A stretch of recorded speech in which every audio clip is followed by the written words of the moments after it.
Adat istiadat merupakan kebiasaan sosial yang sejak lama ada dalam masyarakat dengan maksud mengatur, mengikat, dan terintegrasi sangat kuat dengan masyarakat pendukungnya.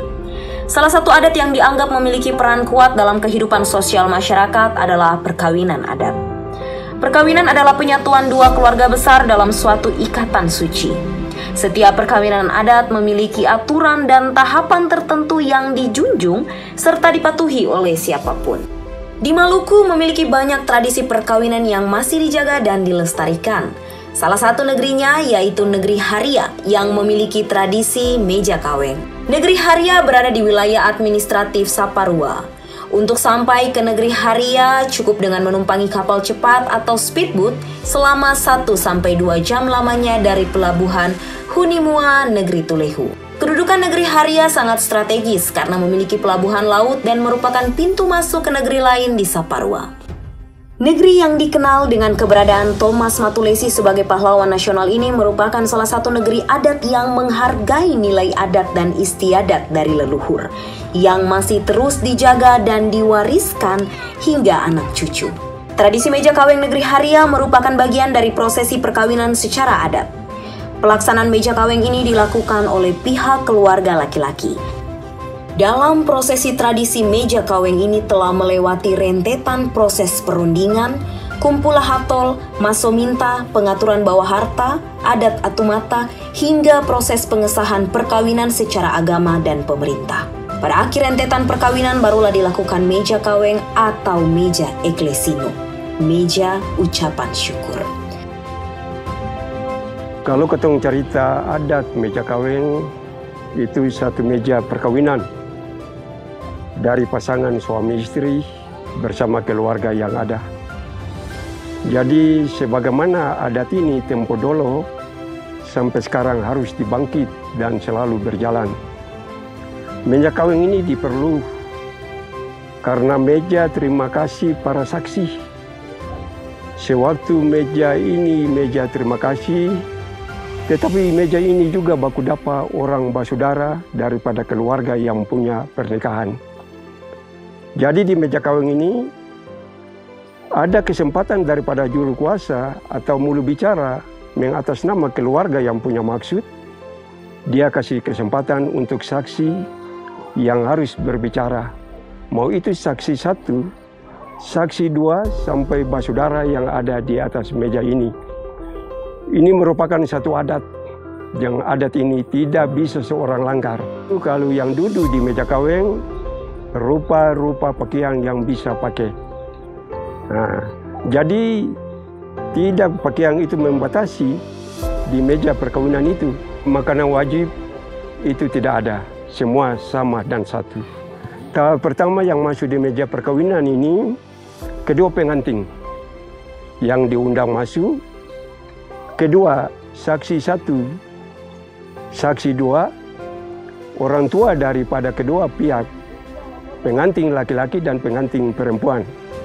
Sebuah meja putih panjang yang melambangkan ketulusan hati kedua pengantin terhadap seluruh dedikasi dari saksi nikah, orang tua, serta keluarga besar yang selalu mendukung, membantu, dan mendewasakan kedua pengantin. Meja putih panjang ini juga melambangkan kesucian sebuah pernikahan yang harus dirawat dan dibina. Panjang meja kaweng tersebut mulai dari 5-10 meter, bahkan lebih tergantung dari lokasi dan jumlah keluarga yang diundang untuk duduk pada meja jamuan kaweng tersebut. Setelah perkawinan disahkan, maka tiba saatnya melakukan prosesi meja kaweng. Ketika kedua mempelai tiba di kediaman keluarga laki-laki, maka seluruh keluarga berkumpul untuk melakukan doa syukur atas proses yang terjadi. Dan keberpihakan Tuhan itu supaya setelah itu barulah juru mulut atau tua adat berkesempatan mengatur proses meja kaweng itu. Juru mulut adalah orang yang ditunjuk melalui perundingan kedua keluarga untuk melancarkan maksud dari meja kaweng itu sendiri. Dalam proses meja kaweng, tahapan-tahapannya adalah seperti berikut. Pembukaan. Juru mulut atau tua adat akan menunjuk orang-orang yang akan duduk di meja kaweng. seperti kedua pengantin, ayah dan ibu dari kedua mempelai, saudara kandung dari ayah dan ibu kedua mempelai, saksi nikah dari pasangan mempelai, perwakilan adik atau kakak kedua mempelai, pendeta, sesepuh negeri, maupun orang-orang yang dianggap memiliki andil besar dalam hubungan kedua mempelai. Tua adat dipersilakan pengantin masuk terlebih dahulu didampingi 2 orang anak dari masing-masing pasangan. Barulah kedua orang tua mengapit di sisi kiri dan kanan pengantin. Juru mulut mengarahkan dan mempersilahkan membuka piring di atas meja. Juru mulut mempersilahkan mengambil makan. Juru mulut mempersilahkan makan.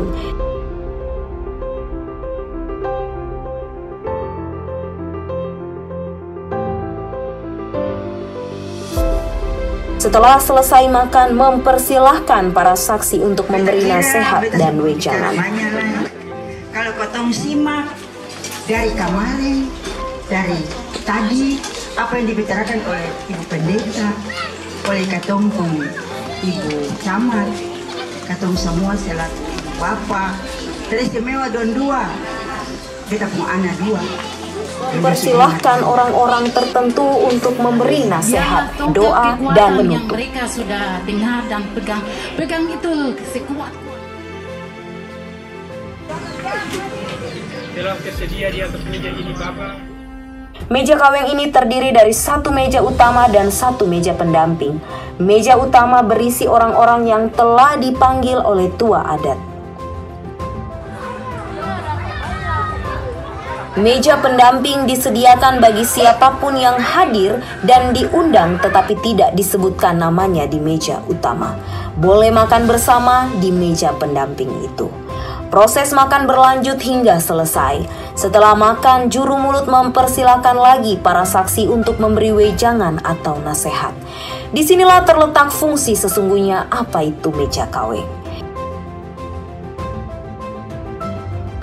Tradisi meja kaweng ini syarat nilai sosial sebagai pengatur keteraturan hidup penganutnya. Nilai tolong-menolong muncul dari keterlibatan keluarga, tetangga dalam bahu-membahu, menyelesaikan dan menyiapkan segala persiapan perkawinan.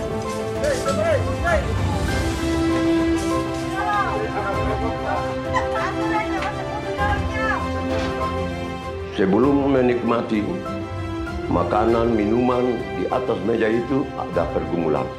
Setelah selesai pergumulan, maka mereka akan menikmati berkat yang Tuhan telah berikan.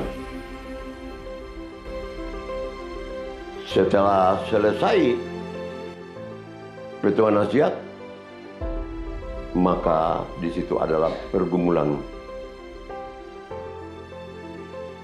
terakhir. Meja kaweng ini sudah pertaruhan daripada datuk-datuk di dalam negeri Lewaka Amapati. Jadi yang buat meja kaweng itu hanya dari pengantin laki-laki. Kalau perempuan itu saya. Kalau anak sudah lahir sebelum pernikahan, boleh peralihan di meja kaweng. Tapi di mana peralihan di meja kaweng itu harus ada hadir, yaitu daripada jauh-jauh dari sua ke sua untuk hadir dan membuat satu adat peralihan antara sua ke sua dan sekaligus baru serahkan kepada yang bersangkutan. Lalu juga bawakan di dalam pergumulan. Jadi sua ke sua itu mesti ada, bapak jauh itu mesti ada. Nah, itu bisa. Kalau tradisi di meja kaweng ini, setelah selesai makan, itu juru kuasa dia harus berbicara. Berbicara penutupan. Dan meja ini satu meja ucapan terima kasih kepada para saksi. Sebab di mana kedua pengantin itu untuk datang mau pernikahan, yang urusan surat-surat adalah saksi-saksi. Mau dari pemerintah, mau dari gereja. Jadi meja ini adalah satu meja ucapan terima kasih kepada para saksi. sekaligus tanya saksi, terima meja ini atau tidak. Maka mereka menyatakan terima. Itu berarti tidak ada lagi menjadi kehormatan bagi rumah tangga kedua pengantin. Dan juga di mana kedua pengantin punya maksud bukan saja daripada keluarga di situ, tetapi ada juga keluarga-keluarga yang terkait, yang dikatakan utua lato. Itu satu meja ucapan terima kasih kepada utua lato. Nah, setelah selesai, daripada saudara-saudara yang ada duduk meja itu akan menikmati berkat itu, lalu selesai meja kayu, lalu bawakan dalam perkumpulan.